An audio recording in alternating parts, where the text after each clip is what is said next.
Hello, my name is Veronica Espinoza, and I'm going to be going over a lesson plan designed for kindergarten. And I designed it with my fellow teachers, Michaela Pascual and Daniela Limas. And I want to talk to you briefly about the school, Sunset Elementary, which is a bilingual school. And particularly in our classroom, we can see that we have 24 students. 3 of our students have disabilities, one ADHD, another student is deaf or hard of hearing, and our last student has autism. And when it comes to the language within our classroom, 6 of our students are English speakers, 11 of our students are bilingual, 7 of our students are emergent bilingual, which are English learner. And our race ethnicity in our classroom, we have 2 students who are African American / Black. 1 of our students is Asian, 20 of our students are Hispanic / Latino, and 1 of our student is white. For this lesson plan, our content standard is K6-3. Understand how people lived in earlier times and how their lives would be different today. Example, getting water from a well, growing food, making clothing, having fun, forming organizations, living by rules and law. Our learning objective is HSS K6-3. Scholars will be able to understand the differences in ways of life between earlier times and today through mind maps, Google searches, or blog journals with a minimum of 8 scenarios. So the model that we used was station teaching. Each of our teachers would have a station, and we would be in charge with either mind maps, Google searches, or the blog journals. So how did we incorporate UDL into our classroom? Well, first we provided the class, and each teacher had the flashcards that we created. We wanted to focus this lesson to start us off in transportation and then expand later on in future lessons of other ways that time has changed over time. So with transportation being our main focus for this lesson, we have flashcards to represent back then transportation and flashcards representing now. We also have a book that we are going to be showing the class, and it is Transportation Then and Now by Robin Nelson. And we have the book being read by a content creator on YouTube that goes by the username Zest2Teach. And the link is right here. So we can see here that this is the video that the students will be following along on the Promethean board. Another way that we showed the UDL is allowing students to visually see these flashcards. So because every teacher is going to have a set, they'll be at each station so students can look at them closely. Another way that we had UDL more incorporated into the classroom, keeping in mind that we have students who are bilingual, we provided the mind maps pages in English and in Spanish, as well as the activity the students will do, creating a transportation hat with the instructions in Spanish and in English in separate papers so that students have the option and the opportunity to learn in both languages. We also have vocabulary that is translated in Spanish. So here we have all the vocabulary, including the glossary from the book. And in this document, we have all the words translated in Spanish, including the vocabulary in the book, as well as its definitions. Each station will go. So once we get into our stations, each teacher will be explaining the instructions both in English and in Spanish for those students that have the communication block. So when it comes to our Spanish speaking students, we will be able to translate that in Spanish for them so they can participate in the blog journal station, the Google searches station, and the mind map station, as well as the student who is deaf. They will have their interpreter there with the materials at hand so that they are able to participate into the lessons as well as get the instructions explained to them as well. And even having the student use accessibility function on a laptop, like text to speech tool, to put in their thoughts and questions and ideas to their station. So that will help with an engagement with teachers and students with the rest of their classmates.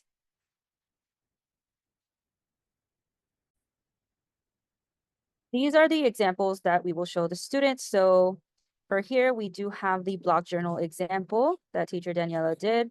Here are the mind map examples that I did. So this is in English for back then, and then in Spanish for back then, as well as the now transportation in English and in Spanish.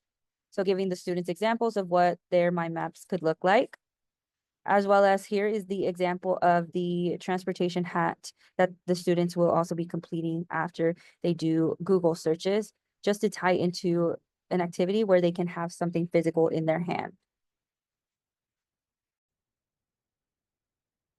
We did notice that we were going to need some extra things to make sure that this lesson goes by as smooth as possible. So providing the physical book for the student's interpreter to follow along is important to have, as well as having available wiggle chairs for the students that need to focus, and also providing a quiet space for the students so they are not easily distracted, and having a visual schedule for students to keep them on task and reminding them of what's being planned for the lesson.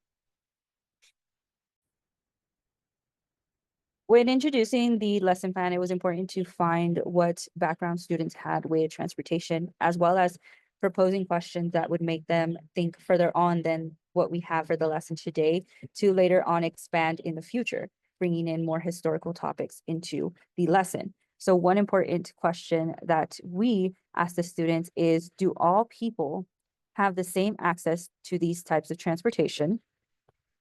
And how will your life change if you did not have access to transportation, a car, or a bus?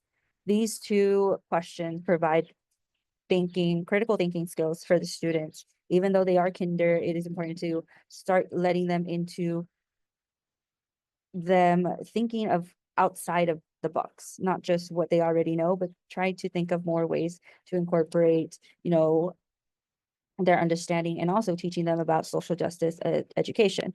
And providing these two questions lay the foundation to further on the lesson plan into another day, putting in more historical events that happened. For example, we can go into bus segregation and Rosa Parks and how that was a big impact in transportation. So we can expand that further into another lesson plan. With culturally sustaining pedagogy, it was important for us to keep in mind that are majority our students are Hispanic or Latino, and the school is a bilingual school. So with providing, as I stated before, the both English and Spanish version of the vocabulary, but also allowing like students to have a safe space to respond in Spanish is something that we encourage into the classroom, making sure that is a positive environment, and also to bring in more of their culture. We start by asking the question at the beginning is, what type of transportation have you seen in your home country, family vacation, or stories your family members have told you? With this specific question, it starts to broaden up different means of transportation that students may have been exposed to, but also we could expand this further on into another lesson plan where we can broaden up their knowledge of transportation around the world. But because these are kinder kids, we want to take it one step at a time so they are not overwhelmed with all this information. So we can do some pictures at the end of the lesson to just give them a sneak peek of what's to come and what is going to be the next lesson. So that's something that we will do with these students. Also, making sure that we give a warm welcome to the classroom, and we will translate it in Spanish, all directions, vocabulary, and instruction to our students.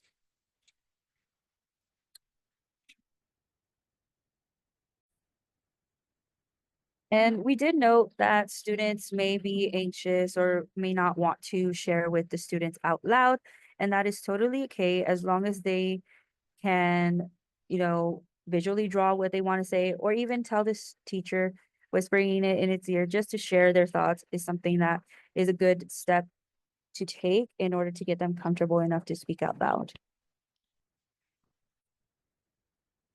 When it comes to bringing in the discussion of anti-racism in the classroom, we briefly vaguely touch base with it with the question, do all people have the same access to these types of transportation?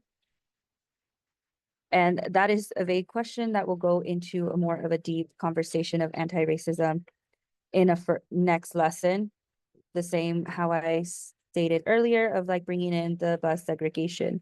We don't want to overwhelm the students, which is something that I would like to change is like briefly with this question, it sets up the next lesson, which will be able to fully go into a deep dive, like telling the kids a short story about Rosa Parks and how she played a part in bus segregation, which is something that we can improve on and add to the next lesson to further discuss anti-racism in the lesson.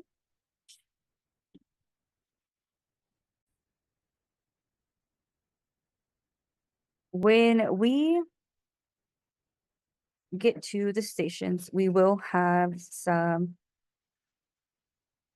communication blocks when it comes to certain students, like our student who is deaf, who needs a translator, or our students who are bilingual. So it is important that we provide the physical copy to the interpreter, as well as explaining the instructions in Spanish or having that Spanish version of the activity. So we did great in providing the interpreter with all the material needed, as well as providing the students with the instructions in Spanish and in English and having those examples for them set up for the students can see.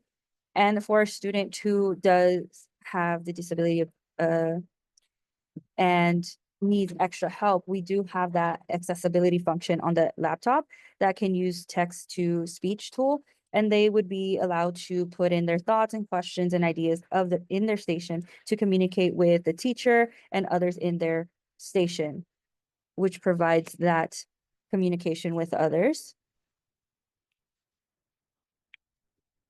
We did good in allowing students to show their progress and understanding of transportation back then and now, and the differences, because we are providing the bilingual vocabulary, as well as allowing them to talk to a partner and discuss what they've learned and what they created in their groups. So once we close out the lesson, we're having students talk to their groups and with each other about what they've learned and explain what they did in each class, in each station, so that each student is able to get the same information about what each person did in a group. And for those students who need the extra support, we're able to help them and guide them into a way that they are able to engage with others as well in the lesson. And one thing that I would like to change is keeping in mind our student who is of Asian descent is finding a way to translate the words correctly and the definition so that they are able to read it as well and learn from it. And even having one of the teachers or me learn how to say the words and pronounce them correctly so that that student gets the same